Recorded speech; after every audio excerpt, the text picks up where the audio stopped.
പാലക്കാട് കോട്ടായിൽ കോൺഗ്രസ് മണ്ഡലം കമ്മിറ്റി ഓഫീസിൽ സംഘർഷമുണ്ടായി. സിപിഎമ്മിൽ ചേർന്ന കോൺഗ്രസ് മുൻ മണ്ഡലം പ്രസിഡന്റിന്റെ നേതൃത്വത്തിൽ ഓഫീസിൽ ചുവപ്പ് പെയിന്റ് അടിക്കാൻ ശ്രമം നടന്നു. ആലത്തൂർ ഡിവൈഎസ്പിയുടെ നേതൃത്വത്തിൽ പോലീസ് സ്ഥലത്തെത്തിയിട്ടുണ്ട്.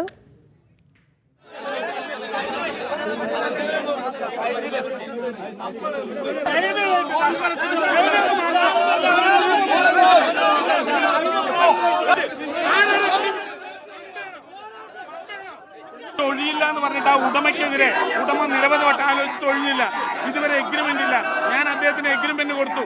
നിങ്ങൾ ആവശ്യപ്പെടുന്ന സമയം 11 മാസക്കാലം കഴിഞ്ഞാൽ അത് ഞങ്ങൾ പാർട്ടി ഓഫീസ് നിങ്ങൾ തുടരണമെങ്കിൽ നിങ്ങളുടെ സമ്മതം വേണം, അല്ലെങ്കിൽ ഞങ്ങൾ ഒഴിയാം. ഗുണ്ടായിസം കാണിച്ചിട്ട് ഒരു വ്യക്തിയുടെ ഓഫീസ് കെട്ടിടത്തിൽ ഞങ്ങൾ കയറിയിട്ട് നിന്നിട്ടില്ല പറയാം. 50 രൂപ മുതൽ വാടക കൊടുത്തു കൊണ്ടുവരിക്കുന്ന പാർട്ടി ഓഫീസാണ്.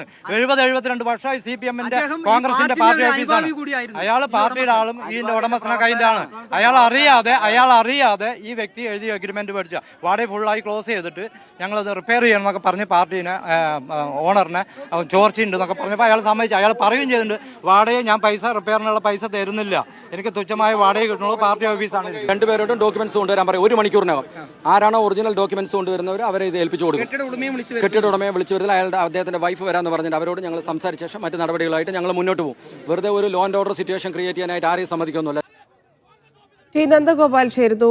നന്ദഗോപാൽ, എന്താണ് സ്ഥലത്തെ ഇപ്പോഴത്തെ സാഹചര്യം? പോലീസ് എങ്ങനെ ഇടപെട്ടു? ധന്യ, കോട്ടായിലുള്ള എനിക്ക് പിറകിൽ കാണുന്ന ഈ കോൺഗ്രസിന്റെ മണ്ഡലം കമ്മിറ്റി ഓഫീസിനുമായി ബന്ധപ്പെട്ടാണ് നിലവിൽ ഒരു സംഘർഷവും തർക്കങ്ങളൊക്കെ തന്നെ നടന്നത്. ഇന്ന് രാവിലെ CPM-ലേക്ക് ഇവിടെയുള്ള മുൻ കോൺഗ്രസിന്റെ മണ്ഡലം പ്രസിഡന്റ് മോഹൻകുമാറും ഒപ്പം നിരവധി പ്രവർത്തകരും CPM-ൽ ചേർന്നിട്ടുണ്ടായിരുന്നു. അതിന് പിന്നാലെ ഇവർ ഈ കെട്ടിടം CPM-ന്റേതാക്കി മാറ്റാൻ ശ്രമിച്ചു. അതേസമയം ഇത് എതിർക്കുന്നതിന് വേണ്ടി കോൺഗ്രസ് പ്രവർത്തകരും ഇവിടേക്ക് എത്തി. അങ്ങനെയാണ് ഒരു സംഘർഷത്തിലേക്ക് ആ കാര്യങ്ങൾ പോയത്. ഇതിൽ മോഹൻകുമാർ പറയുന്നത് തന്റെ പേരിലാണ് ഈ കെട്ടിട ഉടമ ഈ കെട്ടിടം നൽകിയത്, വാടക കരാർ എഴുതിയിട്ടുള്ളത് എന്നുള്ളതാണ്. താൻ ഏത് രാഷ്ട്രീയ പാർട്ടിയെ പിന്തുണയ്ക്കുന്നോ ആ പാർട്ടിക്ക് വേണ്ടി ഈ കെട്ടിടം പ്രവർത്തിക്കാം എന്നുള്ളതാണ് ആ കെട്ടിടത്തിന്റെ വാടക കരാറിൽ എഴുതിയിട്ടുള്ളത് എന്നുള്ളതാണ് മോഹൻകുമാറിന്റെ വാദം. അതേസമയം കോൺഗ്രസ് പ്രവർത്തകർ പറയുന്നത് അത് തെറ്റിദ്ധരിപ്പിച്ച് ചെയ്യിച്ച ഒരു കരാറാണ് എന്നുള്ളതാണ്. അവിടെ ഈ കെട്ടിടത്തിന്റെ ഉടമ ഒരു കോൺഗ്രസ് അനുഭാവിയാണ്. അതുകൊണ്ട് തന്നെ അദ്ദേഹത്തെ തെറ്റിദ്ധരിപ്പിച്ചുകൊണ്ടാണ് അങ്ങനെ ഒരു കരാർ ഇവിടെ എഴുതിച്ചത് എന്നുള്ളതാണ് ഈ കോൺഗ്രസ് പ്രവർത്തകർ പറയുന്നത്. ഏതായാലും ഇവിടെ ആലത്തൂർ ഡിവൈഎസ്പി ഉൾപ്പെടെയുള്ളവർ എത്തി ഇടപെട്ടിട്ടുണ്ട്. നിലവിൽ 2 കൂട്ടരെയും വിളിച്ചു ചേർത്തുകൊണ്ട് ഇവിടെ ഒരു ചർച്ച ഇപ്പോൾ പോലീസ് സ്റ്റേഷനിൽ പുരോഗമിച്ചുകൊണ്ടിരിക്കുകയാണ്. അതോടൊപ്പം തന്നെ ഈ കെട്ടിടത്തിന്റെ കരാറും പോലീസ് കൊണ്ടുപോയിട്ടുണ്ട്. കെട്ടിടത്തിന്റെ ഉടമയുമായി സംസാരിക്കുന്നുണ്ട്.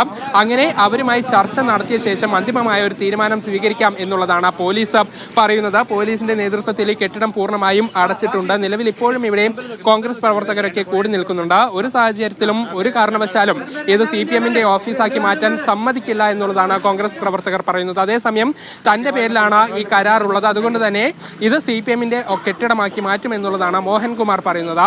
ഏതായാലും പോലീസായിരിക്കും ഈ കാര്യത്തിൽ ഒരു അന്തിമ തീരുമാനം സ്വീകരിക്കുക. പോലീസ് ഏത് തരത്തിലുള്ള ഒരു തീരുമാനം സ്വീകരിച്ചാലും അതിന് പിന്നാലെ ഒരു പ്രതിഷേധം ഉണ്ടാകാനുള്ള ഒരു സാധ്യത കൂടെ ഇവിടെ നിലനിൽക്കുന്നുണ്ട്. ഒപ്പം തന്നെ കെട്ടിട ഉടമ പറയുന്ന കാര്യം, കെട്ടിട ഉടമയുടെ നിലപാടും ഈ കാര്യത്തിൽ വളരെയധികം പ്രസക്തമാണ്. ഏത് തരത്തിലുള്ള ഒരു തീരുമാനത്തിലേക്ക് അല്ലെങ്കിൽ കെട്ടിട ഉടമ എന്ത് നിലപാട് സ്വീകരിക്കുമെന്നുള്ളതും വളരെ പ്രസക്തമാണ്. അതൊക്കെ വരും മണിക്കൂറുകളിൽ മാത്രമേ അറിയുകയുള്ളൂ. ഏതായാലും ഇവിടെ പ്രവർത്തകരൊക്കെ കൂടി നിൽക്കുന്നുണ്ട്. പോലീസ് സ്റ്റേഷനിൽ ഒരു ചർച്ചയും പുരോഗമിച്ചുകൊണ്ടിരിക്കുകയാണ്. അതിനുശേഷമായിരിക്കും ഇതുമായി ബന്ധപ്പെട്ട കൂടുതൽ വിവരങ്ങൾ ലഭിക്കുക. ശരി, നന്ദഗോപാൽ.